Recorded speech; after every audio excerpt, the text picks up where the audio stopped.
কোচবিহারের police line থেকে green winners নামক সম্পূর্ণ পরিবেশবান্ধব পেট্রোলিং বাহিনীর উদ্বোধন করলেন পুলিশ সুপার দ্রুতিমান ভট্টাচার্য। আজকের এই উদ্বোধন অনুষ্ঠানে উপস্থিত ছিলেন additional police super Krishnagopal Meena, DSP headquarter Chandan Das এবং অন্যান্য পুলিশ আধিকারিকবৃন্দ।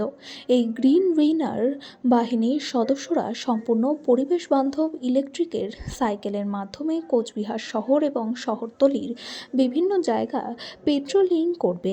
এই নতুন প্রকল্পে মোট ৩৫ জনকে নিয়োগ করা হয়েছে। আজকের এই প্রকল্প সম্পর্কে কি জানাচ্ছেন পুলিশ সুপার দ্রুতিমান ভট্টাচার্য, শুনে নেব।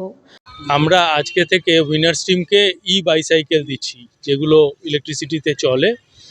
তো এতে আমরা পরিবেশ বান্ধবতার একটা বার্তা দিচ্ছি, যাতে মানুষ আরও বেশি পরিবেশ সম্বন্ধে সচেতন হয়। এবং এই বাইসাইকেল হওয়াতে এরা অনেক জায়গায় যেতে পারবে যেখানে গাড়ি নিয়ে যাওয়া সম্ভব নয়। এতে আরও বেশি করে আমরা মহিলা নিরাপত্তায় কাজ করতে পারবো। তো এরকম বাইসাইকেল মোট ৩৫টা আমাদের জেলায় আমরা চালু করছি। তার মধ্যে 15টা থাকবে এই সদরে কোতোয়ালিতে, স্কুটি টিমটাও থাকবে, আবার আর বাইসাইকেল টিমটাও থাকবে। কোচবিহার থেকে সৌমিত দত্তের রিপোর্ট, প্রথম আলোর বার্তায়। সঙ্গে থাকুন, ভরসা রাখুন।